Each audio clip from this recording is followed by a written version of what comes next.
दूरबीन से मैं देखूंगा जम्मू कश्मीर में अलायंस कहाँ है, नहीं है, कांग्रेस सरकार में नहीं है।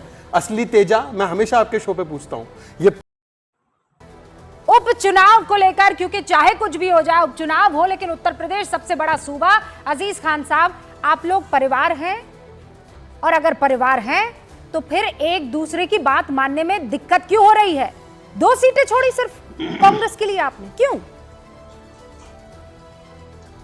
देखिए रूबिका जी, उत्तर प्रदेश यकीनन बहुत ही बड़ा प्रदेश है और इसका संदेश पूरे देश में जाता है, इसमें कोई दो राय नहीं। ये जो ये उपचुनाव है, ये बहुत ही अहम चुनाव है हमारे लिए भी और कांग्रेस के लिए और खासतौर से इंडिया गठबंधन के लिए, क्योंकि जिस तरह उत्तर प्रदेश में बीजेपी ने माहौल को खराब करने की कोशिश की है और उसका मकसद ये है कि उपचुनाव को वो जीते, क्योंकि जमीन पर उसने काम नहीं किया, वो काम किसी और अंदाज में कर रही है। लेकिन समाजवादी पार्टी जमीन पर काम कर रही है और जमीन पर काम करके वो चाहती है कि बीजेपी को हराए, क्योंकि आज उत्तर प्रदेश में समाजवादी पार्टी बहुत मजबूत स्थिति में। नहीं तो अजीज खान, क्योंकि हमारे कार्यकर्ता से लेकर नेता आप कर रहे हैं, कांग्रेस नहीं कर रही है। अच्छी बात कही। नहीं, मैं रूबिका जी ये नहीं कह रहा हूं कांग्रेस काम नहीं कर रही है, कांग्रेस भी काम कर रही है, समाजवादी भी काम कर रही है। हम लोग मिल करके उत्तर प्रदेश में जो 9 सीट है उपचुनाव जिस पर होने जा रहा है, उसे हमें 9 के 9 जीतने, आप थोड़ा 9 के 9 जीतने हैं, और इसीलिए मैं बहुत सीधा सा सवाल पूछूं, मिलजुल कर का मतलब क्या होता है? मिलजुल कर तो ये होता है ना कि 10 सीटें तो 5 पर दोस्त तू लड़ ले, 5 पर मैं लड़ लूंगा, या जैसा पहले फॉर्मूला निकला था लोकसभा में वैसा कुछ फॉर्मूला निकाल लेते हैं। आपने तो बात की ना, मुलाकात की, आपने अपने पहले 6 कैंडिडेट उतार दिए, फिर एक और कैंडिडेट आ गया, फिर एक और का नाम आ गया, अब बची है 2 सीटें। आप कह रहे हैं लेना है तो लो, ना लेना है तो फिर हमारे उम्मीदवार तैयार है, यही बात है ना? देखिए रूबिका जी, जिस तरह मीडिया में खबरें आ रही है ऐसी स्थिति नहीं है। नहीं। हमारे नेता और शीर्ष नेतृत्व जिसको हम कह सकते हैं, हाँ। शीर्ष नेतृत्व, हमारे नेता और कांग्रेस के नेता ये आपस में वार्तालाप कर रहे हैं और जितनी बातें निकल के आ रही हैं वो सब आपस में तय होकर के निकल के आ रही हैं। ठीक है। मीडिया में अलग तरीके की खबरें चल रही हैं। हाँ। और बाकी दूसरे दल के नेता, खासतौर से बीजेपी के लोग अलग तरीके से वो कहीं ना कहीं नैरेटिव सेट करने की कोशिश कर रहे हैं कि इंडिया गठबंधन में फूट है और समाजवादी आपको क्या लगता है शहजाद पुना वाला नैरेटिव सेट करने की कोशिश करेंगे और हम इनके नैरेटिव को मान लेंगे? अजीज खान साहब, हम मान लेंगे ये नैरेटिव सेट करेंगे? और ऐसा नहीं हो सकता है ना। हमने तो आपकी बात मानी थी कि हरियाणा में ये लोग कमजोर हैं, हमने तो आपकी बात मानी थी कि किसान भी नहीं, पहलवान भी नहीं, जवान भी नहीं, कोई इनके साथ नहीं है, तो इनके नैरेटिव में नहीं फंसने वाली हूं मैं तो ये बात आपके सीट शेयरिंग फॉर्मूला से समझने की कोशिश कर रही हूँ। शहजाद पुना वाला सीट शेयरिंग उनके बस की बात है भाई, वो जाने, उनका काम जाने।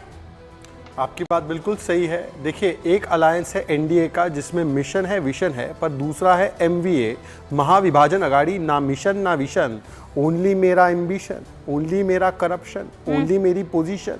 इसीलिए देखिए, हम लोग विकास की बात करते हैं, वेलफेयर की बात करते हैं। हम तो बोल रहे हैं कि हमने 16 लाख करोड़ की इकॉनमी, 40 लाख करोड़ की महाराष्ट्र में, हमने 7 करोड़ लोगों को जो है गरीब कल्याण अन्न योजना से जोड़ा, 55 लाख घरों में एलपीजी पहुंचाया, 20 लाख पक्के आवास बनाए, 71 लाख टॉयलेट बनाए, 15 लाख को बिजली दी, हमने 2.5 करोड़ बहनाओं को पैसे दिए पर मंथ, हमने 3.5 करोड़ अकाउंट बनाए। पर इनके पास क्या है? अब इन्होंने बोला नैरेटिव बनाते। ये नाना पटोले का स्टेटमेंट, ये संजय राउत उद्धव को कंट्रोल करता है।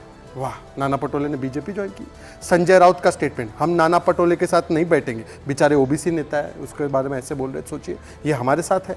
मनोज झा, हमें बहुत बुरा लगा कि आपने एक तरफा सीटों का अनाउंसमेंट कर दिया, हम 20 सीटों पर झारखंड में चुनाव लड़ने की हैसियत रखते हैं, हमारे सारे विकल्प खुले हैं। मनोज झा भी हमारे साथ आ गए। शरद पवार, उद्धव जी बोलते हैं सर मुझे मुख्यमंत्री बना दो, शरद पवार। हाँ। जयंत पाटिल कैसा होगा चेहरा? समाजवादी पार्टी, अबू आजमी, हम 12 सीटों पे चुनाव लड़ेंगे, बिना पूछे टिकट डिक्लेयर मत करना, ये सब भाजपा के एजेंट है, आपको पता है ये बात। अच्छा, आखिरी बात देखिए, मैं दूरबीन लाना भूल गया। You know why I need दूरबीन? दूरबीन से मैं देखूंगा जम्मू कश्मीर में अलायंस कहाँ है, नहीं है, कांग्रेस सरकार में नहीं है। फिर पंजाब में देखूंगा अलायंस कहाँ है, नहीं है।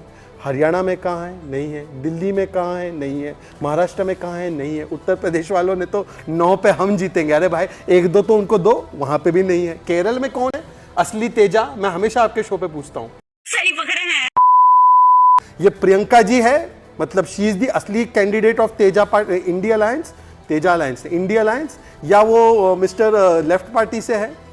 देखिए मुस्कुरा रहे मंद मंद वरुण पुरोहित भी। वरुण जी वरुण बोलिए, पुरोहित। लेफ्ट पार्टी वाला है इंडिया अलायंस कि ये वाला है सर देखिए, कांग्रेस वाला है? मजाक तो ये बनाने अलायंस का, है ये क्या? मजाक बनाने का मजाक के मौका जो पीछे- है वो आप ही लोग दे रहे हैं ना, कांग्रेस और इंडिया गठबंधन नहीं दे रहे हैं ना। आप मजबूत रहिए, एक नेता अनाउंस कर दीजिए, सीट शेयरिंग फॉर्मूला पर बात बन जाए, बात खत्म हो जाए, तो मजाक नहीं उड़ेगा ना। ये दूरबीन ले लेके घूम रहे हैं। दिख नहीं रहा कहीं। रूबिका जी, मैंने कई बार कहा ये दूरबीन लेके क्यों घूम रहे हैं? इनका एक फॉर्मेट सेट है 10 साल से, जो अभी अजीज भाई ने नरेटिव वर्ड का प्रयोग किया। मोदी की गारंटी कहाँ है? संघ से जंग लड़ी तो मोदी की गारंटी भंग हो गई। तो ये अब संघ की वजह से तो हरियाणा में खुद कह रहे थे इनको जरूरत ही नहीं थी। तो इनकी जो दूरबीन है उससे सेट, ये जो देखना चाहते हैं वो नहीं देखेगा देश। ये एक लोकतांत्रिक व्यवस्था है देश में, राजनीतिक व्यवस्था। जी गए थे कि नहीं जिन्ना की मजार पे बुला, क्यों गए थे भाई? आप ही जवाब दो। ये देखिए पुराने लोगों को, मैं अडवाणी जी का भी अपमान नहीं करना चाहता, ये तो कर सकते हैं, मैं नहीं कर सकता किसी बुजुर्ग का किसी का अपमान। लेकिन इन बातों से भी आपने गिना दिया, इतनी गारंटी। अरे तो मोदी की गारंटी शब्द का प्रयोग करो, आपने दे दिया। आप तो कह दो बेरोजगारी खत्म हो गई देश में, कह दो महंगाई खत्म हो गई देश में, और जो FDI था ये नारा। कौन, किसको बुलाया हमने अपनी पार्टी में? अरे आप बताइए ना, आपको नाम नहीं मालूम? प्रधानमंत्री जी बोले थे भाई, कौन थे ये? अजीत अच्छा, पवार आपको को नहीं लिया बिल्कुल गया? बिल्कुल नाम नहीं मालूम? मुझे नहीं पता, आपको तो पता ही नहीं है। नहीं, मैं हिंट दे अरे देती हूँ। दूरबीन है शरद ना, पवार के दूरबीन है। रिश्तेदार हैं। अच्छा, मैं आपको, अच्छा वेरी शरद गुड, पवार के रिश्तेदार मैं हैं। अभी उसका भी जवाब देता हूँ। शरद पवार से पार्टी तोड़ दी मैं उसका भी उन्होंने, जवाब देता हूँ। बहुत नजदीकी रिश्ता है उनका। मैं उसका भी जवाब देता हूँ, मैं उसका भी जवाब देता हूँ। शिवसेना के साथ हमारा इमोशनल अलायंस है और वो हमेशा रहेगा। और एनसीपी अजीत पवार जी के साथ हमारा स्ट्रेटेजिक अलायंस बना। परिस्थितियां जब बदली, हमारा अलायंस बना। मैं पूछा, एक सेकंड, मेरी बात सुनिए, मेरी बात तो बना सुनिए। अलायंस बना, लेकिन आपने कहा था कि नहीं वो सबसे ज्यादा भ्रष्ट है। प्रधानमंत्री नरेंद्र मोदी ने भाषण में कहा था ना कि सबसे बड़े भ्रष्ट मैं है। आपको बताता हूं। अचानक क्या हुआ कि वो भ्रष्ट नेता जो है वो एकदम सबसे बेस्ट हो गए। मैं आपको रिक्वेस्ट करता हूं, आप अपना शो जो ना आज आधा घंटा एक्सटेंड करो। मोदी जी का वो मध्य प्रदेश का बयान जो मिसकोट करते हैं ना, उसको एक बार प्ले करो। उन्होंने 70,000 करोड़ का घोटाला, ये वहां की सरकार ने, मतलब कांग्रेस की सरकार ने किया था, पहले स्वीकार है कि कांग्रेस ने किया था ये घोटाला। दूसरी बात, हमने जो कहा कि सारे केसेस MVA के जमाने में एनसीपी अजीत पवार के ऊपर बंद हुए। अब क्या महाराष्ट्र विकास आघाड़ी की सरकार ने गलत केस बंद किया गया? पहले उसका जवाब दे वरुण पुरोहित। पर आप ये कह रहे हैं कि पुरोहित बताए, अब वो हम तो भ्रष्ट उन्हें नहीं कोर्ट है। में जाने दीजिए। हाँ, आप कह रहे हैं वो भ्रष्ट नहीं है। भ्रष्ट कौन साबित करता है? कोर्ट ना। हाँ। तो कोर्ट में जाने दीजिए। लालू प्रसाद है ना भ्रष्ट, 4 बार कन्विक्टेड है ना। सुजी बहन, लालू जी है ना रूबिका कन्विक्टेड। जी। ये सुजी बहन एक बार आप बता दीजिए। रूबिका जी, हाँ। रूबिका जी, आप अभी महाराष्ट्र की बात होती हो तो रूबिका हमें जी। बोलने दीजिए। हम और शहजाद भाई साथ में चल रहे हैं तो हमें भी बोलने दिया जाए। हम ग्राउंड पर हैं। आज एक बात मैं आपको बता दूं, अजीत दादा जो हमारे साथ जुड़े हैं वो क्यों जुड़े? क्योंकि कुटुंब प्रेम का, बेटी प्रेम की वजह से वो त्रस्त हो गए थे। क्लीन चिट जो उनको किसको दी हो तो अघाड़ी सरकार ने दी थी, भूला ना जाए। अजीत दादा हमारे साथ जुड़े क्योंकि उनको बारंबार सुप्रिया सुळे को अध्यक्ष बना दिया जब अजीत दादा सालों साल पार्टी चला पर रहे सूजी थे। बहन, आप ये जो जो बात कह कुटुंब रही प्रेम हैं है, वो बेटी तो आप प्रेम कह है, रही हैं। वरुण बेटी जी प्रेम की वजह से और अजीज खान कहेंगे कि नाना वो फेविकॉल आपके और बीजेपी के बीच का जो फेविकॉल था वो ईडी था, वो सीबीआई था, देखिए वो इनकम टैक्स डिपार्टमेंट था।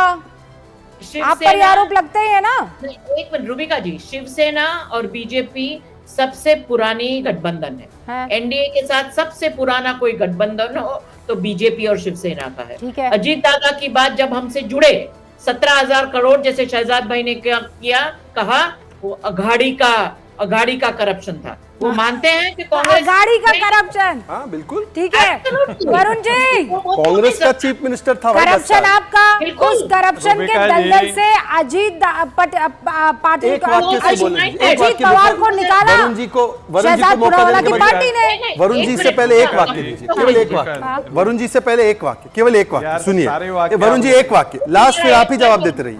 वरुण जी फिर आप ही जवाब दीजिए।